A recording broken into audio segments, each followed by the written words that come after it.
بسم الله الرحمن الرحيم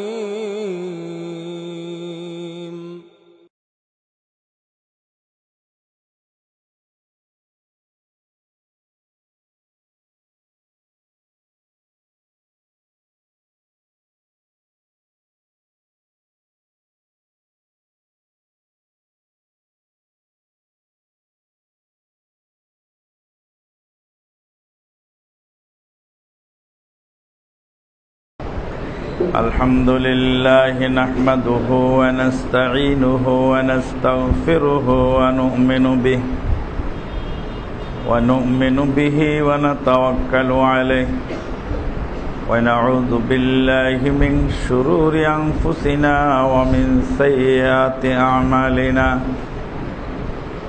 من يهده الله فلا مضل له ومن يضلل فلا هادي له وأشهد أن لا إله إلا الله وحده لا شريك له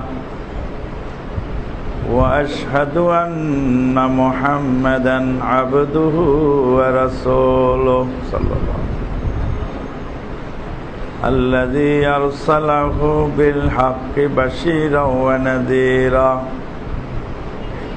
وداعيا إلى الله بإذنه وسراجا منيرا أما بعد فإن خير الحديث كتاب الله وخير الهدي هدي محمد صلى الله عليه وسلم وشر الأمور محدثاتها وكل محدثة بدعة وكل بدعة ضلالة وكل ضلالة في النار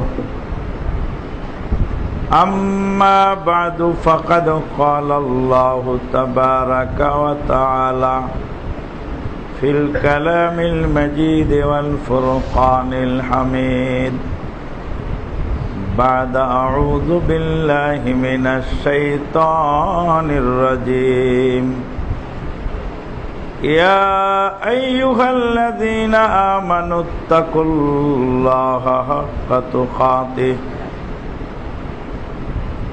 حق تقاته ولا تموتن إلا وأنتم مسلمون يا أيها الناس اتقوا ربكم الذي خلقكم من نفس واحدة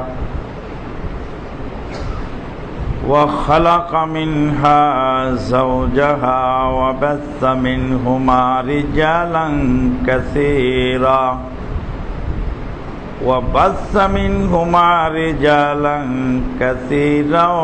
ونساء واتقوا الله الذي تساءلون به والأرحام إن الله كان عليكم رقيبا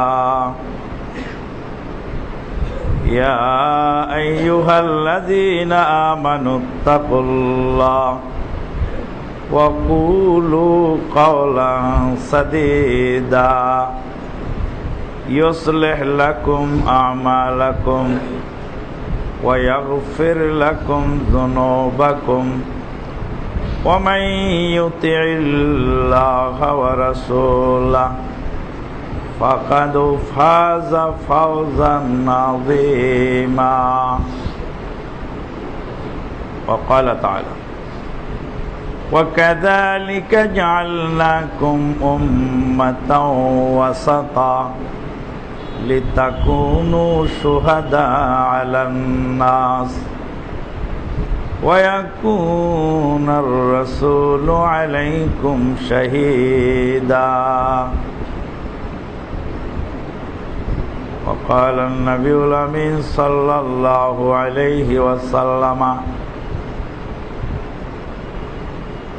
لا تغلوا في دينكم فإن من كان هلك من كان قبلكم الغلو আও কামা ক্বালা আলাইহিস সালাতু ওয়াস সালাম।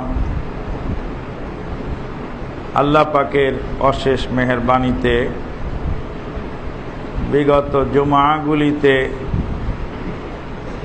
খারেজি আকিদার লোকদের অপকীর্তি সম্পর্কে এবং তাদের মাধ্যমে মুসলিম জাহানের অপূরণীয় ক্ষতি হয়ে গেল সে বিষয়ে বিশদ আলোচনা এসেছে। খারেজিদের প্রথম কাজই হলো মুসলিমকে কাফের মনে করা, মুসলিমদের রক্তকে হালাল মনে করা, মুসলমানের বিরুদ্ধে মুসলমানের যুদ্ধ বৈধ মনে করা, আর দায়িত্বশীলদের সমালোচনা করা। দায়িত্বশীলদের সমালোচনা কতটা ক্ষতি হয় সে ব্যাপারেও আলোকপাত হয়ে গেছে। আজকের আলোচ্য বিষয় হলো ব্যালেন্স রক্ষা করা, ভারসাম্য রক্ষা করা, যেটাকে ওয়াসাতিয়া বলা হয় অথবা ইতিদাল বলা হয়। সোজা থাকা, স্থির থাকা, নড়াচড়া না করা, এটাকে বলা হয় ইতিদাল। স্থিরতা অবলম্বন মানে নৌকা দুলছে তুফানে, তুফানে যখন নৌকা দুলছে তখন নৌকার মাঝিকে যদি এক একজন এক এক কথা বলে, এই ডানে নাও, এই বামে নাও, এই সামনে নাও, এই পিছনে নাও, এই আস্তে চালাও, এই জোরে চালাও,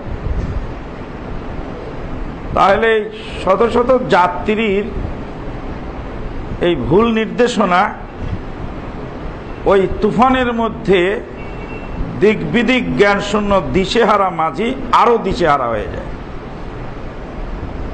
যাত্রীদের কাজ হলো চুপ করে বসে থাকা।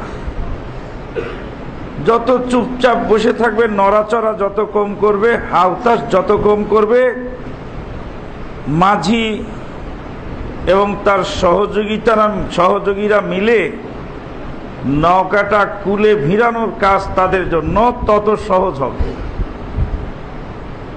আর যাত্রীরা যদি নড়াচড়া করে, লাফালাফি করে, তুফানের মধ্যে যেমন নৌকাটা ডুবতে খুব তাড়াতাড়ি সহসাই ডুবতে সহজ হয়, দুর্ঘটনার কবলে পড়ে। মুসলিম জাহানের মধ্যে যখন ফিতনা এসে যায়, ফিতনার মধ্যে যদি জনতা বেশি কথা বলে, বেশি নড়াচড়া করে, তাহলে সবাই ফিতনার কবলে পড়ে। ওই জন্য রাসূলুল্লাহ সাল্লাল্লাহু আলাইহি ওয়াসাল্লাম বলছেন, যারা চুপ থাকবে তারা নাজাত পাবে, যারা ঘরে বসে থাকবে ওরা নাজাত পাবে, যারা মরুভূমিতে ছাগল নিয়ে যে ছাগল চড়াবে, জনগণ থেকে বিচ্ছিন্ন হবে, ওরা নাজাত পাবে। তো ফিতনার সময় ঘরে বসে থাকাও নাজাত। বলবেন যে দেশ ডুবে গেল, আমি একা ঘরে বসে থাকলে হবে? জি না, আপনার কথা চলবে না। আল্লাহ বলেন, কু আনফুসাকুম, নিজে আগে বাঁচো, ও আহলিকুম, পরিবারকে বাঁচাও, নারা জাহান্নাম থেকে। সারা দুনিয়ার মানুষকে ডুবে গেল, কে না খেয়ে রইল? পৃথিবীতে 100 কোটি মানুষ ডেলি না খেয়ে থাকে। সব মানুষকে খাবার দাও আমার পক্ষে সম্ভব না। তাহলে আমার আহাল পরিবার নিয়ে আমার বাঁচাটা আগে জরুরি, তারপরে কে বাঁচলো আর কে মরলো, কার ইবাদত নষ্ট হলো, কে জান্নাতে গেল আর কে জাহান্নামে গেল, অত হিসাব করার সুযোগ আমার নেই। কারণ ফাত্তাকুল্লাহ মাস্তাতাতুম, আল্লাহ বলছেন যে আল্লাহকে ভয় করো যতদূর তোমার সাধ্যে কুলায়। আমার সাধ্যে যতটুকু আছে ততটুকু আমি বলতে পারবো, আমার আওয়াজটা যতদূর যায় ততদূর পর্যন্ত বলতে পারবো, বাড়তি অংশ তো আর আমার দায়িত্বে নাই। সেগুলিরও কেউ জিম্মাদার আছে, তাদেরও কিছু হিসাব আছে। পৃথিবীর বুকে রাসূলুল্লাহ সাল্লাল্লাহু আলাইহি ওয়াসাল্লাম বলছেন, তোমরা দিনের মধ্যে বাড়াবাড়ি করো না। লা তাগলু ফি দীনিকুম, দিনের মধ্যে বাড়াবাড়ি করো। ফাইন্না মান কানা হালাকা মান কানা কাবলাকুমুল গুলু, নিশ্চয়ই তোমাদের পূর্ববর্তী উম্মতেরা তাদেরকে ধ্বংস করে দিয়েছে এই অতি বাড়াবাড়িতে। অতি বাড়াবাড়ি,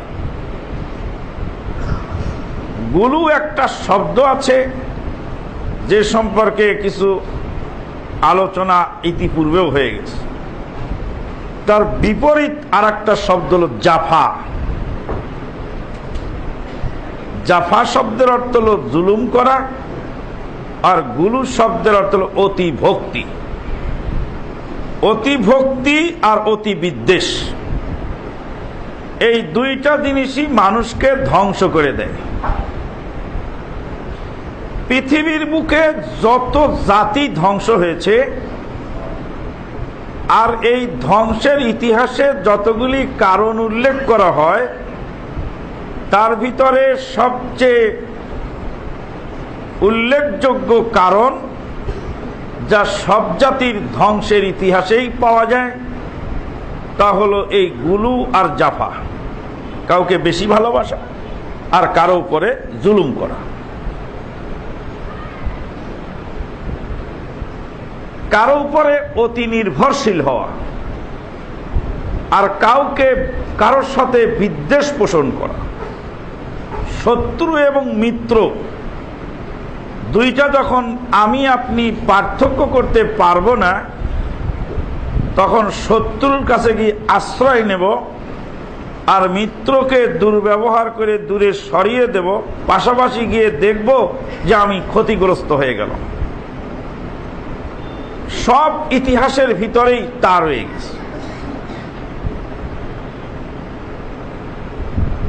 শত শত বছরের মুসলিম শাসনের অবসান ঘটল নবাব সিরাজউদ্দৌলার পতনের মাধ্যমে।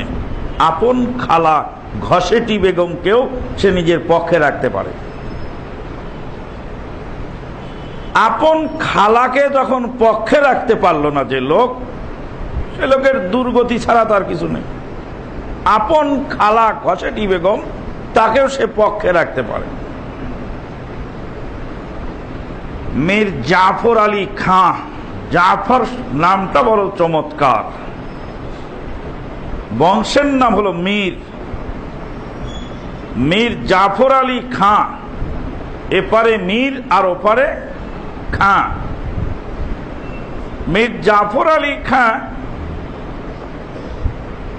এই লোক, তার উপরে পূর্ণ আস্থাশীল নির্ভরশীল হওয়ার কারণেই সে যে এত বড় ক্ষতি করবে এই জিনিসটা বোঝা যায়নি।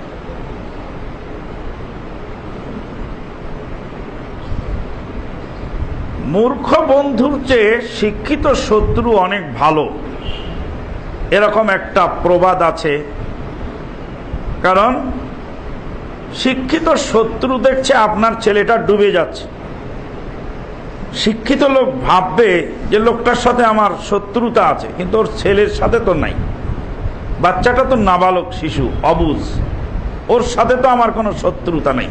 তখন ও তড়িৎ গতিতে পানি থেকে বাচ্চাটাকে তোলার চেষ্টা করে।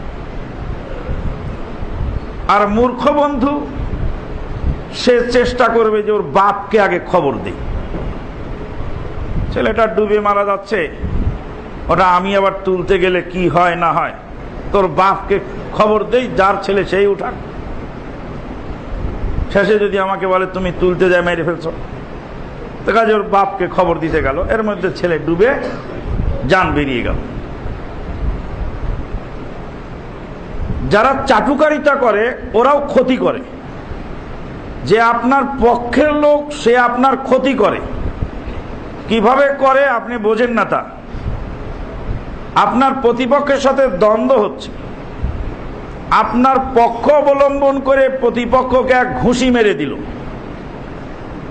ঘুষি মারার কারণে এবার প্রতিপক্ষ আপনাকে কোপ মেরে দিল, কোপ মেরে দিয়ে হাতটা কেটে নিল। ওই যে হাতটা যে কেটে ফেললো, এই হাতটা কাটার পিছনে ওই লোকটা দায়ী যে লোকটা আপনার পক্ষে, ওর যদি বিবেচনা থাকতো তো এই দুর্গতি হতো না। ইসলামের পক্ষ অবলম্বন করে অমুসলিমদের সাথে কোনো খারাপ আচরণ আমি করে ফেললাম, আমার এই খারাপ আচরণের কারণে অমুসলিমেরা হাজার হাজার মসজিদ ভেঙে দিল, শত শত মসজিদ ভেঙে দিল, হাজার হাজার মুসলিমের উপরে চড়াও হলো, এই চড়াইয়ের পিছনে আমি দায়ী, যেহেতু উস্কানি আমি দাতা। আল্লাহ পাক তাই বলছেন, আউযু বিল্লাহি মিনাশ শাইতানির রাজিম, কাযালিকা জাআলনাকুম উম্মাতাও ওয়াসাতা লিতাকুনু শুহাদা আলান নাস ওয়া ইয়াকুনার রাসূলু আলাইকুম শাহীদা। কাযালিকা জাআলনাকুম, আর এভাবেই আমি আল্লাহ তোমাদেরকে সৃষ্টি করেছি, বানিয়েছি, গড়ে তুলেছি উম্মাতাও ওয়াসাতা, মধ্যমপন্থী উম্মত। কারবালার ময়দানে নবীর নাতি ইমাম হুসাইন রাদিয়াল্লাহু তাআলা আনহু সপরিবারে নির্মমভাবে নিহত হলেন, শাহাদত বরণ করলেন। একদল লোক বেরিয়ে গেল, বলে হায় হোসেন, হায় হোসেন করতে করতে ইমানকে লস্কর, হায় হোসেন, হায় হোসেন, হায় হোসেন। মুহররমের 10 তারিখে কি ঘটাইলি হায় রব্বানা, হায় হোসেন, হায় হোসেন বলে কাঁদে সোনার মদিনা। অভিযোগ মানুষের উপর থাকতে থাকতে এবার আল্লাহর উপরও, আল্লাহ তুই কি ঘটাইলি রে, মানে আল্লাহর উপরে অভিযোগ। মুহররমের 10 তারিখে কি ঘটাইলি হায় রব্বানা, হায় হোসেন, হায় হোসেন বলে কাঁদে সোনার মদিনা। একজন খ্রিস্টান লোক সে বলেছিল যে নবীর নাতিকে কারবালার ময়দানে হত্যা করা হলো, তা আল্লাহ কি করলেন? নবীর নাতির প্রতি আল্লাহর দয়া মায়া নাই? আল্লাহ মানা করে দিলেই তো হয়ে যায়। নবীর নাতিকে হত্যা করা হলো, তা আল্লাহ কি করলেন? তোমার আল্লাহর দয়া মায়া নেই নবীর নাতির প্রতি? ও মুসলিম জবাব দিছে আর বলছে যে আল্লাহর বেটাকে ইহুদিরা মেরে ফেললো, আল্লাহর বেটা হলো ঈসা রুহুল্লাহ ওদের ধর্ম অনুযায়ী। তো বলছে তোমাদের ধর্ম অনুযায়ী আল্লাহর বেটাকে হত্যা করলো ইহুদিরা, তো আল্লাহর বেটাকে হত্যা করার পরেই তাই আল্লাহ তার বেটাকে হত্যার হাত থেকে, নিহত হওয়ার হাত থেকে হেফাজত করলেন না, তো নবীর নাতির জন্য আবার আল্লাহর এত দয়া মায়া লাগবে কেন? বুহিতাল্লাযী কাফার, নিরুত্তর হয়ে গেল। আপনার কাছে এলেম থাকলে আপনার কাছে জবাবও থাকবে, আর এলেম না থাকলে জবাব থাকবে না। কারবালার ঘটনাকে কেন্দ্র করে একদল যেমন হায় হোসেন, হায় হোসেন করতে লাগলো, আর একদল আনন্দ উল্লাস করতে লাগলো। যারা আনন্দ উল্লাস করতে লাগলো তারাও পথভ্রষ্ট, যারা হায় হোসেন, হায় হোসেন করতে তারাও পথভ্রষ্ট। দুই দলের মধ্যেই বাড়াবাড়ি, যারই ফলশ্রুতিতে এখনো খারেজিয়াতে যারা বিশ্বাসী, খারেজি আকীদায় যারা বিশ্বাসী, তারা মুহররমের 10 তারিখে বিভিন্ন আইটেমের খানা পাকিয়ে খায়, ঈদের গোসলের মতো গোসল করে এবং সুরমা লাগায়। জাল হাদিসে আছে সুরমা লাগাইলে অতীব নেকি মুহররমের 10 তারিখে। কারণ নবীর নাতি শাহাদত বরণ করছে এই তারিখে, এই দিনে আনন্দ প্রকাশ করা দরকার। নাউযুবিল্লাহ মিন যালিক। এরা হলো খারেজি। আর যারা রাফেজি, শিয়াদের অনেক নাম, তার মধ্যে এক নাম হলো রাফেজি। শিয়াদের 12টা স্তর আছে, 12টা স্তরের মধ্যে এক স্তরের লোকেরা সবচেয়ে যারা ফানাফিল্লা, মানে পীরদের মধ্যে যেমন ফানাফিল্লা হয়ে যায়, আল্লাহর ভিতরে বিলীন হয়ে যায়, ওরা যেমন হাই থটের, শিয়াদের হাই থটের যারা, তারা আলী ইবনে আবি তালেবকে প্রভু হিসাবে গ্রহণ করে এবং আলী ইবনে আবি তালেবকে শক্তির আধার মনে করে। বলছে ইয়া আলী, জোরসে বলো ইয়া আলী।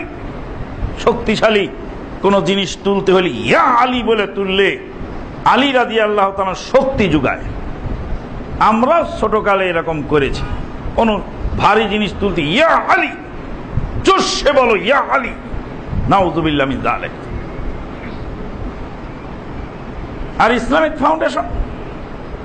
ফাউন্ডেশন থেকে বই লিখে ছেড়ে দিয়েছে, বাদলে বদর বলে তুলিয়া বাদাম, হাল দিয়ে ধরে রাখে মেঘের লাগাম। এটা জাতীয় টেক্সট বুকে কবিতা আমরা পড়ছিলাম ছোটকালে।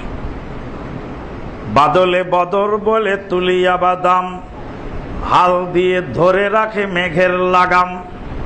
ছোটকালে পড়েছিলাম কবিতার বই, বোর্ডের বই, বুঝি নাই ভালো করে।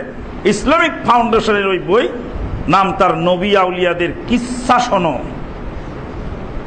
লেখকের নাম আমার মনে নেই, বইটার নাম হলো নবী আউলিয়াদের কিচ্ছা শোনো। ওই কিচ্ছার মধ্যে লেখা আছে বদর শাহ রহমাতুল্লাহ আলাইহি চিটাগাংয়ের বন্দর দিয়ে হেঁটে যাচ্ছিলেন, আর পানির মধ্যে নৌকা ডুবে যাচ্ছে, জাহাজ ডুবে যাচ্ছে, জাহাজের তলা ছিদ্র হয়েছে। তখন নাবিক বলছে, বাবা বদর, ও বাবা বদর, জলদি করে বাঁচাও, বাবা বদর জলদি করে বাঁচাও, বাবা বদর জলদি করে বাঁচাও। বাবা বদর তখন চিটাগাংয়ের সমুদ্র বন্দর থেকে গভীর সমুদ্রে সেই ডুবন্ত জাহাজকে হেফাজত করলেন। নাউযুবিল্লাহ। তারপরে যে মন্তব্য লিখতেছে, এই কারণে এখনো মাঝি মাল্লারা বদরের নাম বলে নৌকা ছাড়ে। বাদলে বদর বলে তুলিয়া বাদাম, হাল দিয়ে ধরে রাখে মেঘের লাগাম। হাল দিয়ে মেঘের লাগাম ধরে রাখে। চাল ধোয়ার পানি নেই, ডাল ধোয়ার পানি নেই, হরিচন্দ্র গোপাল রে ধীরে ধীরে মেঘ সাইরা দে। ছোটকালে যে কত সেরেকি কালাম, কত কুফুরি কালাম আমরা বলেছি, এখন আশ্চর্য হয়ে শরীরের লোম দাঁড়িয়ে যায়। এসব কি কথা আমরা সেদিন বলেছিলাম। পানি হচ্ছে না, বৃষ্টি হচ্ছে না, বৈশাখ মাস পার হয়ে যাচ্ছে, ধান বোনা হচ্ছে না, ফসল বোনা হচ্ছে না, কি করে খাবো, কিভাবে চলবে? তখন ওই জায়গায় ব্যাঙের বিয়ে দেওয়ার ব্যবস্থা আছে, ব্যাঙের বিয়ে দিলে তাহলে বৃষ্টি হবে। ব্যাঙের বিয়ে দিলে বৃষ্টি হবে, আর পানি দিয়ে কাদামাটি দিয়ে খেললে বৃষ্টি হবে। আর তখন নেচে নেচে গান গাইতে হবে, চাল ধোয়ার পানি নেই, ডাল ধোয়ার পানি নেই, হরিচন্দ্র গোপাল রে ধীরে ধীরে মেঘ সাইরা দে। মেঘের পরিচালক কে? আল্লাহ। অতি ভক্তি অতি বিদ্বেষ মানুষকে ক্ষতিগ্রস্ত করে। কারবালার ঘটনার পরে একদল হায় হোসেন বলে নিজের রক্তপাত ঘটায় তো ঘটায়, নাবালক শিশুর গায়ে কিভাবে কুপিয়ে কিভাবে রক্তাক্ত করছে ইন্টারনেট সার্চ করে দেখেন। একদম দুধের শিশুরে চাপাতি দিয়ে কোপ দিয়ে কেটে রক্তাক্ত করে ফেলতেছে। এটার নাম ধর্ম, এটার নাম ইসলাম। সুবহানাল্লাহ। ইন্টারনেট সার্চ করে দেখেন সেখানে কি লেখা আছে, কি করতেছে তারা, তাদের অপকীর্তি, তাদের কুকর্ম এইভাবে ডাইরেক্ট আপনি দেখতে পাচ্ছেন। তারা জোশে জজবায় এগিয়ে গিয়ে কাজ করছে, আর একদল লোক আনন্দ উল্লাস করছে। আমার কাছে খবর এসেছে, ফোনের পর ফোন আসতেছে যে ছেলেরা খিচুড়ি রান্না করে খেতে চায়, আপনার মন্তব্য কি? বলে আমার মন্তব্য কেন? বিশ্বজাহানের নবী মুহাম্মদুর রাসূলুল্লাহ সাল্লাল্লাহু আলাইহি সাল্লামের বক্তব্য হলো লা তাগলু ফি দীনিকুম, দ্বীনের মধ্যে বাড়াবাড়ি করো না। বাড়াবাড়ি করার কারণেই আগের যুগের লোকেরা ধ্বংস হয়ে গেছে। আর বাড়াবাড়ি হয় দুই শ্রেণীর লোকদের। এক শ্রেণীর লোক নতুন যখন পথে আসে, যেমন ধরেন একজন লোক নতুন আহলে হাদিস হয়েছে, কোরআন হাদিসের পথে এসেছে, আসার পরে এমনই জজবা বাড়ে যে সারে দুনিয়ার মানুষকে তখন ছাগলের লেদা মনে হয়, বলে ছাগলের লেদা। এই মুফতি আলেম এরা সব বেদি, আমি একা দিন না। মাঝে মাঝেই বলি যে নতুন মোটর সাইকেল চালানো লাফায় খুব বেশি। যখন মোটর সাইকেল চালাতে ঠ্যাং ভাঙে তখন লাফালাফি থামে, ঠ্যাং ভাঙার আগ পর্যন্ত লাফাতেই থাকে। জি না, আপনি জাহেলিয়াতের ভিতরে ছিলেন, শিরক বিদআতে ছিলেন, আপনাকে আল্লাহ হেদায়েত করেছে। 2 দিন আগে তো আপনি তার মতো ছিলেন, আপনার বুঝের কমতি ছিল। আজকে যে লোকটা আপনার প্রতিপক্ষে, সে লোকটারও বুঝের কমতি আছে। তাকে সুন্দর করে সাবলীলভাবে প্রাঞ্জল ভাষায় বুঝান, পোলাইট ভাষাতে যখন তাকে দাওয়াত দিবেন অবশ্যই কাজ করবে। আর যদি উস্কানিমূলক উত্তেজনাকর কথা বলেন, এর দায়ভার গোটা আহলে হাদিস জামাতের উপরে পড়বে। আপনার আমার একটা উস্কানিমূলক বক্তব্যে দেখা গেল যে গোটা জাতি, গোটা সমাজ ক্ষতিগ্রস্ত হয়ে গেল। মনে করুন আমি আমানুল্লাহ মাদানী এমন এক বক্তব্য আর খুতবায় দিলাম, এক খুতবাতেই লেগে গেল, আগুন ধরে গেল। তারপরে তখন মসজিদও যাবে, সমাজও যাবে, জামাতও যাবে, সবই যাবে। কাজেই দায়িত্বশীল লোকরা বুঝে শুনে কাজ করবে, এটাই স্বাভাবিক কথা। অতি ভক্তি অতি বিদ্বেষ দুটাই ক্ষতির কারণ। কাযালিকা জাআলনাকুম উম্মাতাও ওয়াসাতা, মধ্যমপন্থী। লিতাকুনু শুহাদা আলান নাস, যেন মানুষের সাক্ষী হতে পারো।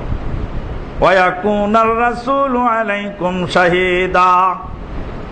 এক শ্রেণীর লোক অতিরিক্ত বুঝার কারণে, access of everything is very bad. অতিরিক্ত বুঝাও ভালো নয়, আর অতিরিক্ত পরহেজগারিতাও ভালো নয়, মিডিয়াম থাকো। প্রত্যেকটা ক্ষেত্রে আল্লাহ পাক বলছেন ওয়ালা তাজআল ইয়াদাকা ইলা মাগলুলাতান ইলা উনুকিক, লা তাজআল ওয়ালা তাজআল ইয়াদাকা মাগলুলাতান ইলা উনুকিক, তোমার হাতকে গলায় ঝুলিয়ে রেখো না, মানে হাতটাকে এইভাবে চেপে রেখে বখিল হইও না। ওয়ালা তাবসুতহা কুল্লাল বাসত, আর হাতকে এভাবে পুরাপুরি খোলা করে দিও না, মানে অতিরিক্ত বখিলও হইও না, অতিরিক্ত অপব্যয়কারী হইও না।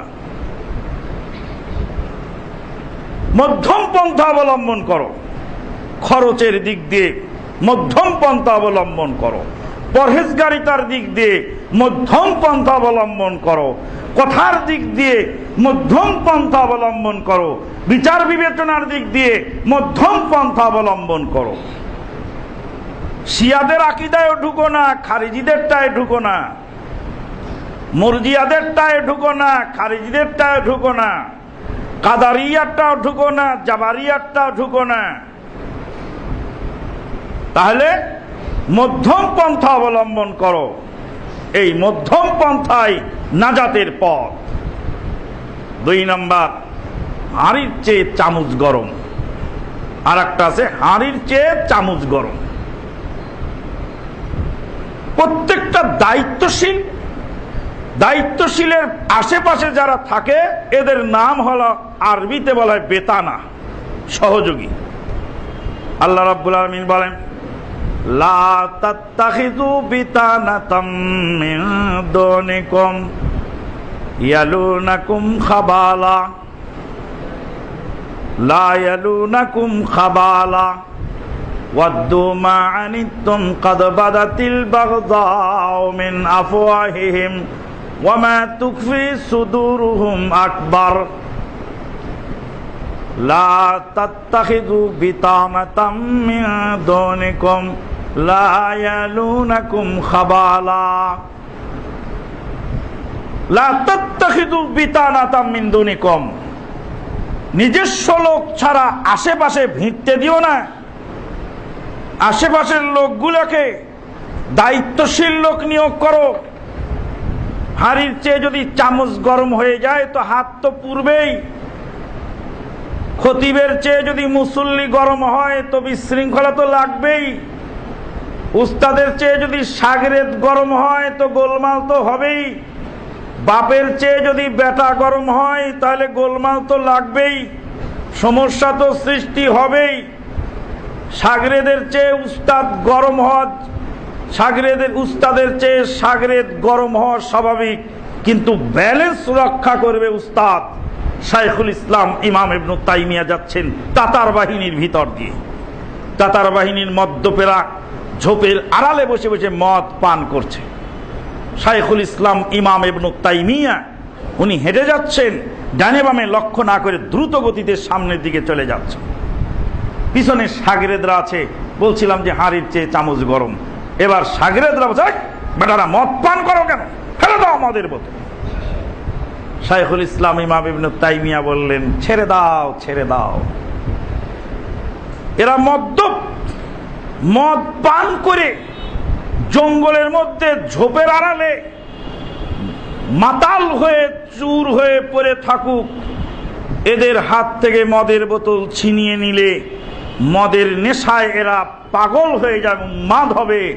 এরা মুসলিম জনপল্লীতে ঢুকে মুসলিম যুবকদেরকে হত্যা করবে আর মুসলিম রমণীদেরকে শ্লীলতা হানি ঘটাবে, সেখানে গিয়ে তাদের ক্ষতিগ্রস্ত করবে। অতএব তারা মদ পান করে যদি চুর হয়ে পড়ে থাকে ক্ষতির পরিমাণ কম। মানে হিরণসি সন্ত্রাসীর দাপটে গোটা এলাকা থরকম্প উঠে গেছে। প্রশাসন হিমশিম খায়, এমনও দুর্ধর্ষ সন্ত্রাসীর খবর আমরা মাঝে মধ্যে পাই। সন্ত্রাসীর অস্ত্রটা প্রশাসনিক পুলিশের অস্ত্রের চেয়ে বড়। একবার এক সন্ত্রাসী ধরে পুলিশ জিজ্ঞাসা করতে, চাচা এদিকে আসেন, মুরব্বী লোকটাকে বলছে, দেখেন এর হাতে এই অস্ত্র আর আমার হাতে এই অস্ত্র। বলে, আমার সরকারি লাইসেন্স প্রাপ্ত অস্ত্রটা ওর চেয়ে ছোট আর ওরটাই বড়, তোকে ধরাও তো কঠিন ব্যাপার। হিরোইন খায়, খাক, হিরোইন খেতে খেতে একদিন ঠান্ডা হয়ে যাবে একাই। ওই লোকটার হিরোইনটা হলো নিয়ামত। আমি বুঝি না, আল্লাহ বোঝেন। ওই লোকটার হিরোইনটা হলো দেশ ও জাতির জন্য নিয়ামত। পার্শ্ববর্তী রাষ্ট্রের এক ভাই আমার ক্লাস ফ্রেন্ড বলছিলেন, আমার দেশে ঘুষটা ভাই এটা আল্লাহর নিয়ামত। বলে, ঘুষ আবার আল্লাহর নিয়ামত হয় কেন? কয়, মুসলমানদের জন্য আল্লাহর নিয়ামত। কয়, আমাদের দেশ তো অমুসলিম দেশ, তো ঘুষখোর অফিসার যদি হয় তো জাতপাত বাঁচে না, যে টাকা দিবে তার কাজ করবে। তো ওরা আসে, দাদারা আসে বিনা পয়সায় কাজ করার জন্য। আমার দেশ অফিসারও আমার ধর্মের লোক, পয়সা ছাড়াই কাজ করে নেব, ও বিনা পয়সায় কাজের ধান্দায় থাকে।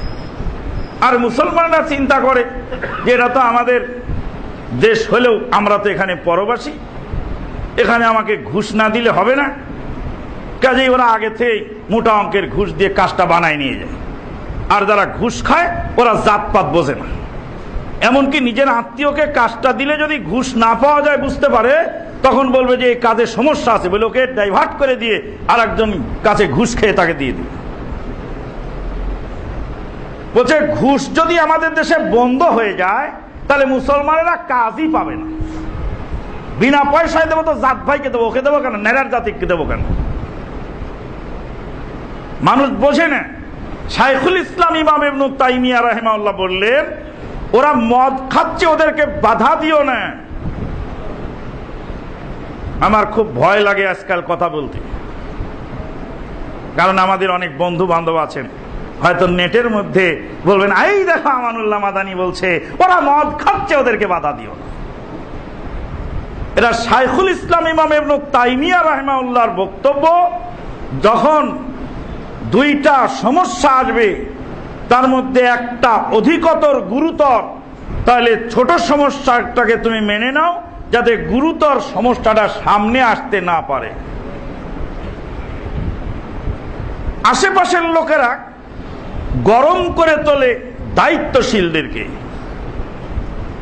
ওই জন্য সৌদি আরবে প্রত্যেক জুমাতে খুতবায় ওয়াজ হয়, নসিহত হয়, তারপরে হয় দোয়া।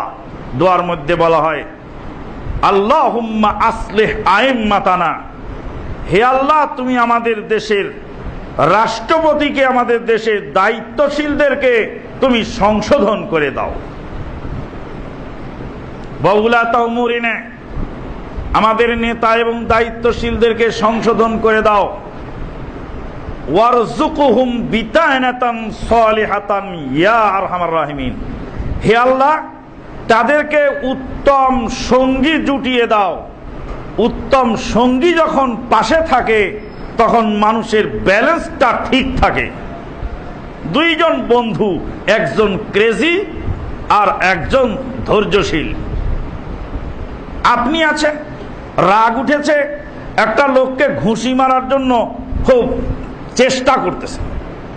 বন্ধু যদি বলে, আরে থামো, করো কি, আরে করো কি তুমি, থামো, ওকে মারতে যাচ্ছ কেন, ও তো সাধারণ মানুষ, তো গরিব মানুষ, ওকে মারছো কেন, থামো।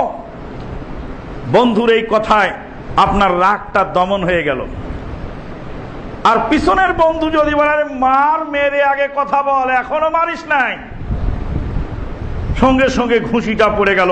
দায়ভার কিন্তু আপনাকে নিতে হবে।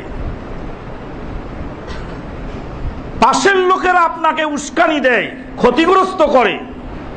ফিতনার সময় আপনাকে বুঝতে হবে কে উস্কানিমূলক কথা বলছে আর কে দায়িত্বশীলতার পরিচয় দিচ্ছে, তা আপনাকে বুঝতে হবে।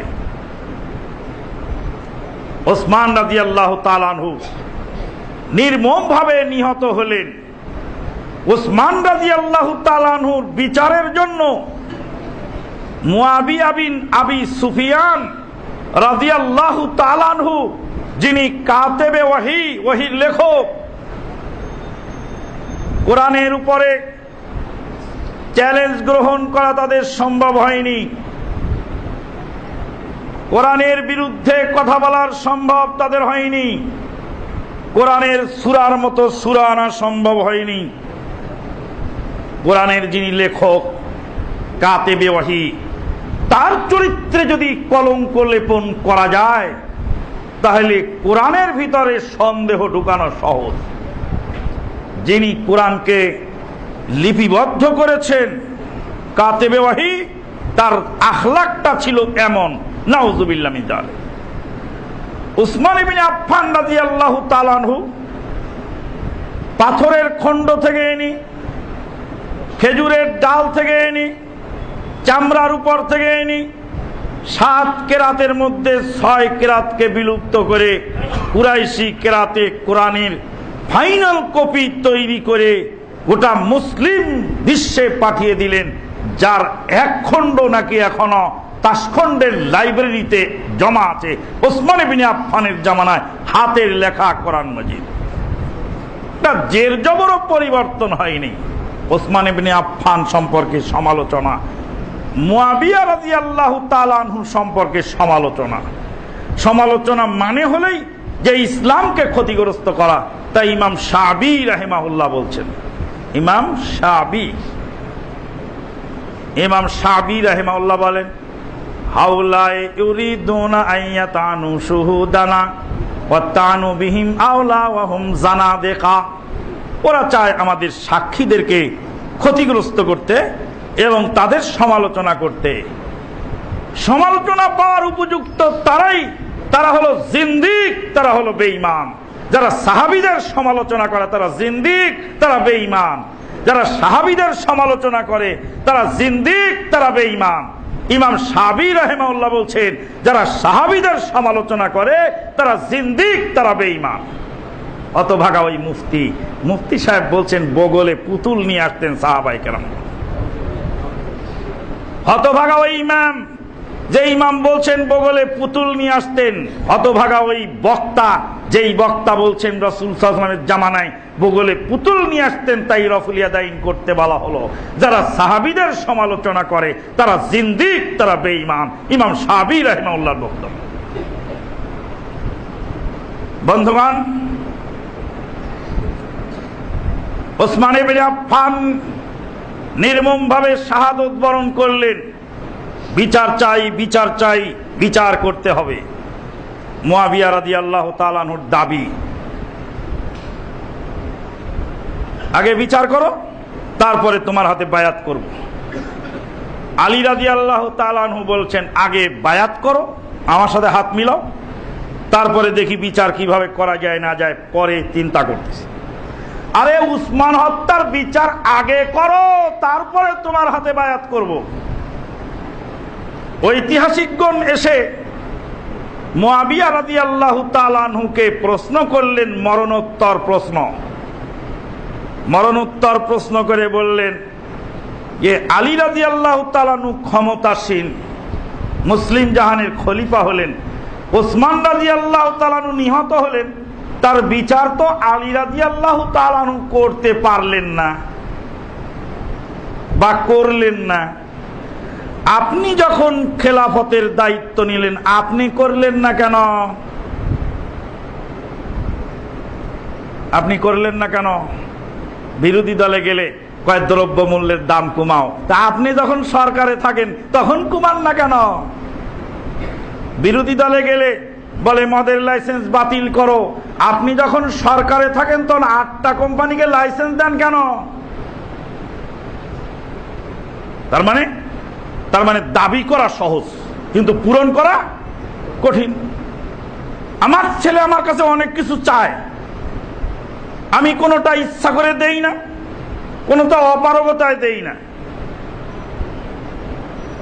আমার ছেলে আমার কাছে কিছু চায়, ভালো করে শুনে রাখবেন, আপনার ছেলে এই মাদ্রাসায় পড়ে, আপনি ভালো খাবার নিয়ে এসে ওই 10 জন ছেলের সামনে খাওয়ায় গেলেন, বাকি ছেলেগুলির অবস্থা কি হলো? আনবেন তো সবার জন্য আনবেন, আর যদি না আনবেন তা আপনার ছেলেকে বাড়িতে নিয়ে খাওয়াবেন, এখানে চলবেন। আর এক ছেলের সামনে 1 কলা নিয়ে আসছেন কেন আপনি? এখানে আমার 30 জন 40 জন ছাত্র, 30 কলা নিয়ে আনতে পারলে আনবেন, সবার ছেলেকে একটা করে দিবেন, আর না পারলে আপনার ছেলেকে বাড়িতে নিয়ে খাওয়াবেন। ওই আর একজনের ছেলের সামনে আপনার ছেলে কলা খাবে না। এখানে আমার ছেলে চাচ্ছে, আমার যা পকেটে পয়সা আছে আমার ছেলেকে দেওয়া সম্ভব, আশেপাশে ভাগনাও আছে, ভাতিজাও আছে, সবার জন্য আমার পকেটের পয়সায় কুলায় না। ছেলে চায়, আমি দেই না, দিব পরে, কারণ যে পয়সা আছে এ পয়সা দিয়ে সবার হয় না, সঙ্গত কারণেই আমি দিতে পারি না। মুআবিয়া রাদিয়াল্লাহু তাআলা আনহুর পক্ষ থেকে ঐতিহাসিকগণ আবার জবাব দিচ্ছেন।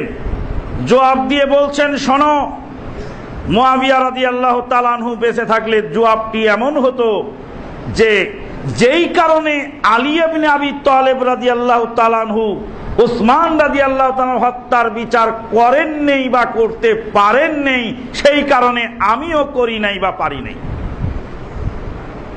কারণ উসমান রাদিয়াল্লাহু তাআলা আনহু নিহত হয়েছেন, শাহাদত বরণ করেছেন মুসলিম জাহানের মুসলমানদের ছেলের হাতে, সাহাবীদের ছেলের হাতে। সাহাবীদের ছেলেরাও মধ্যে জড়িত। এখন এটার ফয়সালা করতে গেলে যতটুকু ক্ষতি হয়েছে উসমান রাদিয়াল্লাহু তাআলা আনহুর শাহাদতে, তার চেয়ে বহু বহু গুণ বেশি ক্ষতির সম্মুখীন হতে হবে। বিচার করাটা খুব কঠিন ছিল। মুসলিম রাষ্ট্র এভাবে বিচ্ছিন্ন থাকলে বিচার করা আরো কঠিন। একযোগে ঐক্যমত হলে তাহলে হয়তোবা সম্ভব হয়। আপনি মসজিদে ঢুকেই দেখেন এটা সমস্যা, ওটা সমস্যা, এটা হয়েছে, ওটা হয়েছে, এটা নাই। আপনি চালায় দেখেন না ঠেলাটা কেমন লাগে। বাইরে থেকে সমালোচনা করা খুবই সহজ, কিন্তু বাস্তব দায়িত্ব যখন দেওয়া হয় তখন খুবই কঠিন হয়ে যায়। আমার বাবার কাছে অনেক জিনিস চেয়েছি, দেয় নেই, মনে মনে ভেবেছি বাবা নিষ্ঠুর।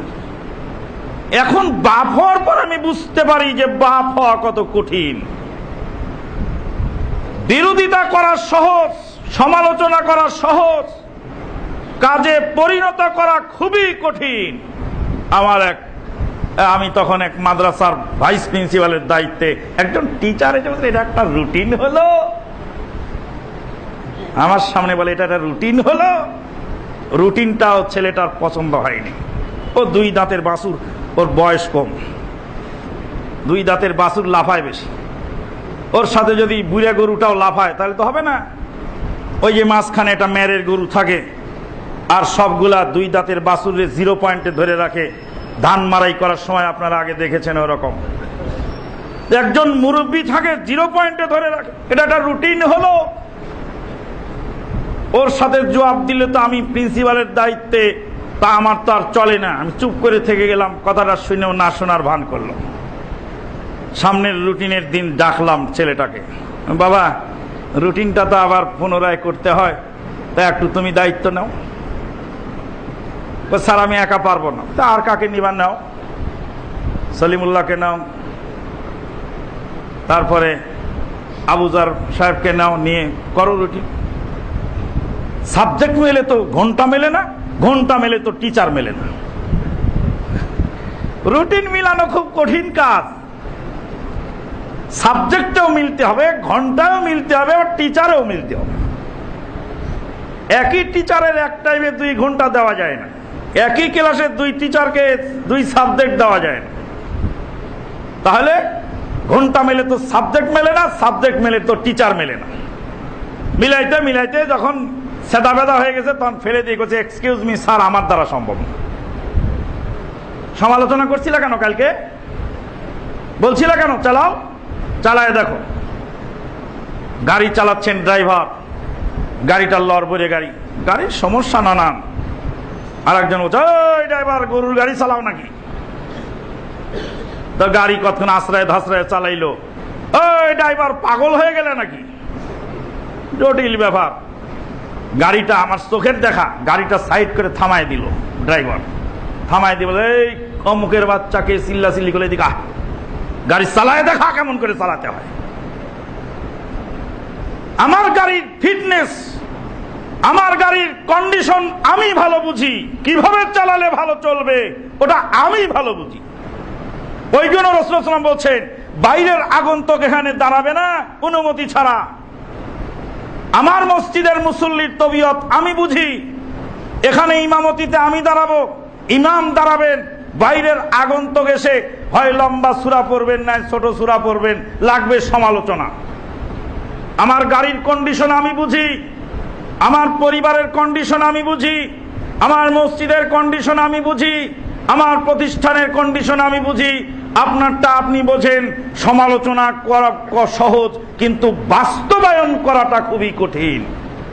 অনেক জিনিস আছে যেই জিনিসটা মানুষকে বলা যায় না।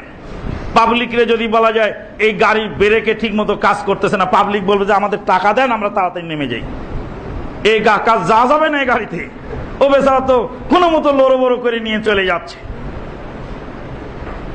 এই জন্য দায়িত্বশীলদের সমালোচনা করার কারণে মুসলিম জাহানের এত বড় ক্ষতি হয়ে গেল।